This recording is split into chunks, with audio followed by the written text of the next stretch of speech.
आज यहाँ भी दीक्षा दी गई है। लगभग 15-20 हजार लोग थे। जो अंधविश्वासी, पाखंडी, सांप्रदायिक सत्ताएं काबिज हैं, उनको उखाड़ने का आगाज इसी गोरखपुर से होगा। मैंने कार्यक्रम इसलिए किया था कि मुख्यमंत्री भी आएंगे और वो दीक्षा लेंगे बौद्ध धर्म की, लेकिन नहीं आए। लेकिन जिन्होंने अम्बेडकर को पढ़ लिया, बुद्ध को पढ़ लिया, उनका डर खत्म हो जाता है।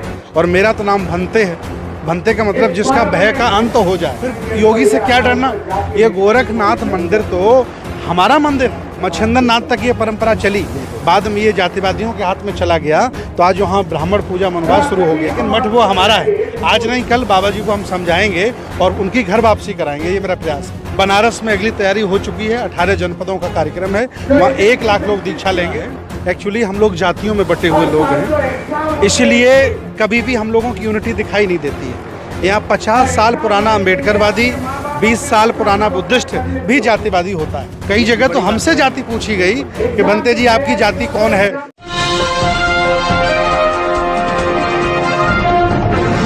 साथियों नमस्कार, मैं हूं नीरज पटेल और आप देख रहे हैं नेशनल जनमत।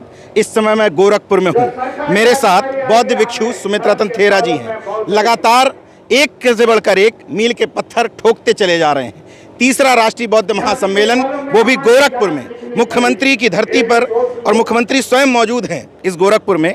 आप कार्यक्रम कर रहे हैं, क्या संदेश देना चाहते हैं इस गोरखपुर से? मैंने कार्यक्रम इसलिए किया था कि मुख्यमंत्री भी आएंगे और वो दीक्षा लेंगे बौद्ध धर्म की, लेकिन नहीं आए वो। इसका मतलब उन्हें वहाँ मज़ा आ रहा है, इसलिए वो आना नहीं चाह रहे हैं। और इसीलिए हमने यहाँ कार्यक्रम किया था और तमाम लोगों ने कहा कि वो विरोध करेंगे। ऐसा कुछ नहीं है। यहाँ का जागरूक बहुत समाज है और हमने बड़ी मेहनत करके जगाया है। और मुझे उम्मीद है कि Bahujan Samaj, SC OBC minority के लोग हमारे साथ आएंगे और एक बहुत बड़ा ये तबका खड़ा होगा और हम लोग उनसे लड़ेंगे जो हमें नीचा दिखाते हैं और नीचा बताते हैं। बेवजह का डर क्रिएट किया जाता है। आप धम्म का प्रचार कर रहे हैं, धम्म की बात करते हैं, साइंटिफिक टेम्परामेंट की बात करते हैं, बुद्ध के मार्ग की बात करते हैं। इसमें डर कहाँ बीच में घुस गया?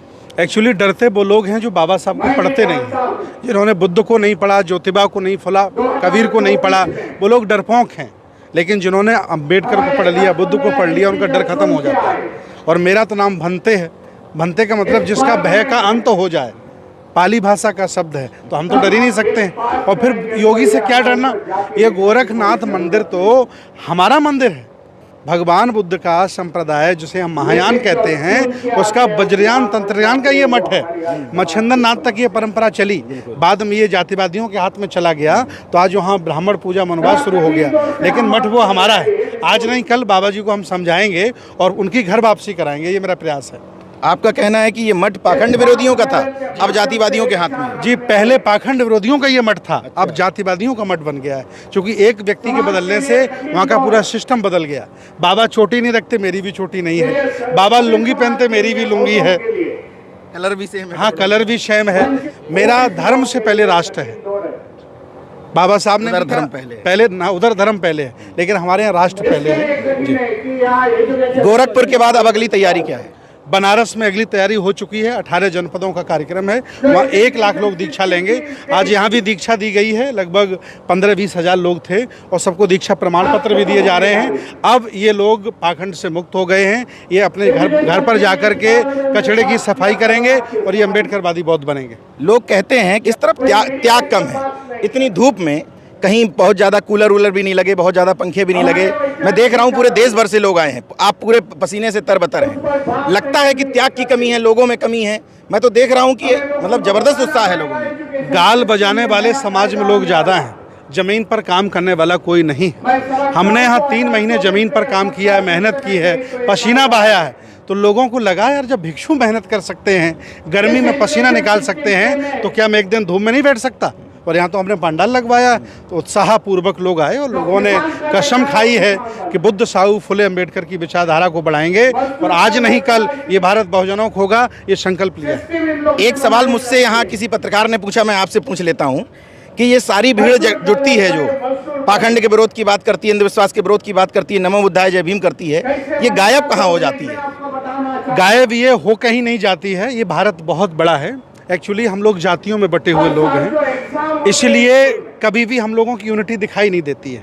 यहाँ 50 साल पुराना अम्बेडकरवादी, 20 साल पुराना बुद्धिस्ट भी जातिवादी होता है। कई जगह तो हमसे जाति पूछी गई कि बनते जी आपकी जाति कौन है, तो मैंने कहा तो मैं 30 साल पहले जाति को बंद करके ताला लगा करके फेंक आया हूँ, और आप अभी भी कचड़े में फंसे हो और हमसे पूछ रहे हो मेरी जाति कौन है। मैं बुद्धिस्ट हूँ, अम्बेडकरवादी हूँ, समतावादी सोच रखता हूँ और मानव मानव से प्यार करता हूँ, मेरी कोई जाति नहीं है। अच्छा, एक अंतिम सवाल कि हम अमूमन मंचों से सामने वाले को हर व्यवस्था के लिए जिम्मेदार ठहराया जाता है। आपको क्या लगता है जितने जिम्मेदार सामने वाले लोग हैं उतने जिम्मेदार हमारे अपने अंदर के लोग हैं? सर, हम आरोप कभी किसी पर नहीं लगाते, हमेशा जिम्मेदारी लेते हैं, और कोई भी कार्यक्रम में अगर कमी होती तो मैं जिम्मेदारी उसकी ले लेता हूं। इसलिए हमारी टीम में उत्साह रहता है और हम कभी किसी का अपमान नहीं करते, कभी किसी को धोखा नहीं देते और कभी किसी का हम बेइज्जती नहीं करते, सबको जोड़े रहते हैं। ये आभास ही नहीं होते। गोरखपुर में 3 महीने में हमने किसी भी व्यक्ति से जाति नहीं पूछी और किसी व्यक्ति ने हमसे जाति नहीं पूछी, क्योंकि बुद्ध, साहू फुले अम्बेडकर की विचारधारा से जो व्यक्ति जुड़ा है वो मेरा है। जाति की यहाँ कोई ज़रूरत नहीं। मैं सिर्फ ये जानना चाहता हूं कि क्या वास्तव में बुद्धिस्ट लोग, अम्बेडकरवादी लोग, पेरियारवादी लोग, अर्जकवादी लोग उतनी मेहनत काम कर रहे हैं जितनी उनको करनी चाहिए? नहीं, मेहनत नहीं कर रहे हैं, मेहनत नहीं कर रहे हैं। बुद्ध ने भिक्षुओं से कहा चरक बेखबे चारिकंग, मैं कर रहा हूँ, मेरे भिक्षु नहीं कर रहे हैं। उपासक लोग भी जो हैं वो आलोचना बहुत करते हैं, बुराई भलाई बहुत करते हैं, गुटबाजी बहुत करते हैं। एक संगठन का कार्यक्रम होता है, दूसरे संगठन में जाते नहीं हैं। आदमी को ये भगवान मान लेते हैं, ये विचारधारा के पुजारी होते ही नहीं। बनते सुमित रतन किसी व्यक्ति का गुलाम नहीं है, हम विचारधारा के गुलाम हैं। और विचारधारा मेरी है समता मूलक समाज की स्थापना, और हम सब लोगों को जोड़ रहे हैं और उम्मीद है कि हम पूरे भारत को जोड़ेंगे और देश को हुक्मरान बहुजन देंगे बहुत जल्दी। ये मिशन कितने दूर तक जाता देख रहे हैं आप? ये बहुत दूर तक जाएगा। जिन लोगों से आज ये पीड़ित हैं, उन्होंने 100 साल मेहनत की है, बहुजनों को कम से कम 50 साल तो मेहनत करनी चाहिए। अब 4 दिन में ये प्रधानमंत्री, मुख्यमंत्री बनना चाहते हैं, बौद्धमय भारत बनाना चाहते हैं, ये इनकी छोटी समझ का छोटा वाक्य है। अच्छा, ये तो मानते हैं कि निरंतरता की कमी है, जयंती में जागृत होते हैं फिर घर में सो जाते हैं। हाँ, बिल्कुल सही बात है। बौद्ध भिक्षुओं घर घर जाना चाहिए, बौद्ध प्रचारों को घर घर जाना चाहिए, संस्काराचारों को हर जगह जाना चाहिए, तभी धर्म आगे बढ़ेगा। बहुत बहुत धन्यवाद। इस गर्मी में आप देख रहे हैं, भयानक गर्मी है, पूरा पसीने से तरबतर हैं, लगातार खड़े होकर संचालन कर रहे हैं, लेकिन ऊर्जा और उत्साह में कोई कमी नहीं है। कह रहे हैं कि अगला लक्ष्य योगी जी के गढ़ के बाद मोदी जी के गढ़ को भेदना है और बनारस में इससे भी ज़्यादा बड़ी भीड़, भी ज़्यादा बड़ा कार्यक्रम करेंगे, क्योंकि यहाँ मौसम ठंडा होगा। यहाँ बहुत गर्मी थी। मेरी 15 लोगों की टीम, मेरी 5 गाड़ियाँ यहाँ प्रॉपर काम नहीं कर पाई। सुबह हम काम करें, दोपहर में धूप हो जाती थी, तो कोई घर में दरवाजे नहीं खोलता था। बनते लोग दरवाजा खटखटाते थे तो आदमी अंदर एसी में सोता रहता था, उसे पता चलता था बनते आए तो दरवाजा और भी नहीं खोलता था। गोरखपुर के कार्यक्रम को लेकर बहुत सारे लोगों की निगाह टिकी हुई थी, लेकिन इस कार्यक्रम की सफलता ने जता दिया है कि हौसला मजबूत है। देखते रहिए नेशनल जनमत, जागरूक और सजग बने रहिए। जय विज्ञान, जय संविधान। शुक्रिया।